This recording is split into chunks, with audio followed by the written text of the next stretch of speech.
यानंतर पुढची बातमी महत्त्वाची आहे, ते देखील राजकीय विश्वातून आहे. कारण पालकमंत्री पदाचा तिढा कायम आहे आणि असं असताना उपमुख्यमंत्री एकनाथ शिंदे आज नाशिकच्या दौऱ्यावर आहे.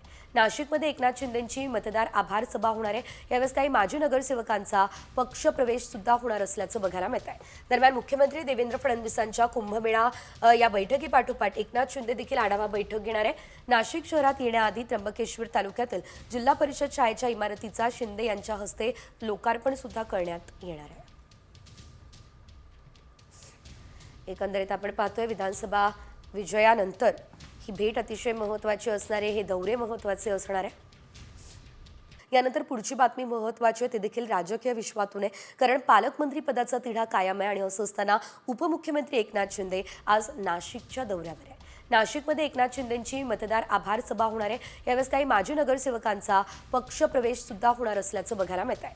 दरम्यान मुख्यमंत्री देवेंद्र फडणवीसांच्या कुंभमेळा या बैठकीपाठोपाठ एकनाथ शिंदे देखील आढावा बैठक घेणार आहे.